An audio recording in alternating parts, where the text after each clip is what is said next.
ছাত্রলীগের বাহিনী এবং আওয়ামী লীগের খিলার গোষ্ঠী দ্বারা হত্যা করেছে তাদেরকে বিশেষ ট্রাইব্যুনাল করে 6 মাসের মধ্যে তাদের বিচার করতে হবে, সেটাই আমাদের দাবি। 6 মাসের বেশি হলে আমরা আবার বাংলাদেশের রাজপথে নামবো। ধন্যবাদ। আমি রাষ্ট্রবিজ্ঞান পড়ে যতটুকু জেনেছি, পৃথিবীর ইতিহাসে কোনো পরাজিত শক্তি যারা গণতন্ত্র হত্যাকারী শক্তি, গণহত্যাকারী শক্তি ফিরে আসার কোনো নজির বাংলাদেশে নাই। যে ভুলটা আমরা করেছি 1990 সালে একটা পরাজিত স্বৈরাচারকে আমরা সুযোগ দিয়েছিলাম রাজনীতি করতে, এইবার আমরা বলেছি সেই সুযোগ আমরা দেব না। বাংলাদেশের জনগণ হাজার হাজার ছাত্র সমাজের রক্তের বিনিময়ে, জনতার বিনিময়ে, ছাত্র সমাজ এবং ছাত্র জনতা তাদের রক্তের বিনিময়ে আজকে আমরা এই স্বাধীনতা পেয়েছি, দ্বিতীয় স্বাধীনতা। এখানে গণহত্যাকারী কোনো শক্তির কোনো ধরনের কোনো নাই, কোনো ধরনের কোনো স্পেস নাই। আমি একটি কথাই বলবো, অবিলম্বে আমাদের যে কর্মসূচি, আমি অত্যন্ত সংক্ষেপে বলবো, অবিলম্বে এই খুনি হাসিনার বিচার বাংলাদেশের মাটিতে করতে হবে।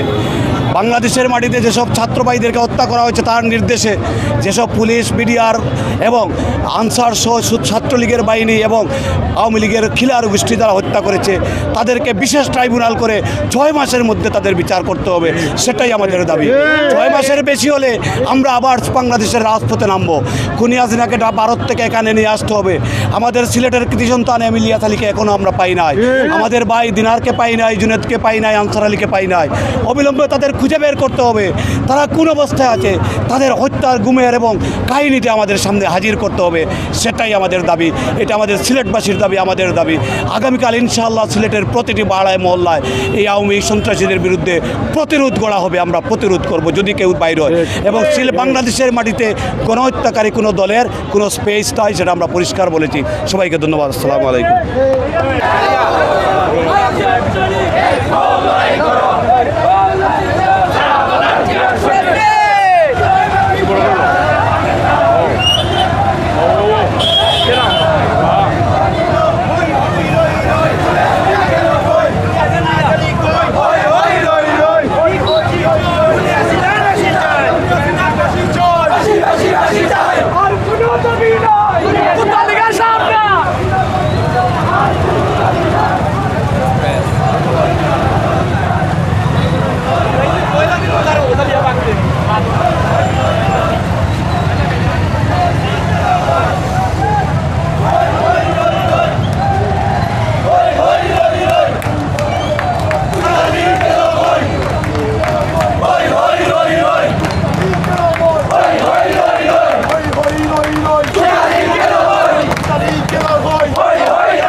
ও সাইড দৌড়াইলাম তো শেষ করি তো।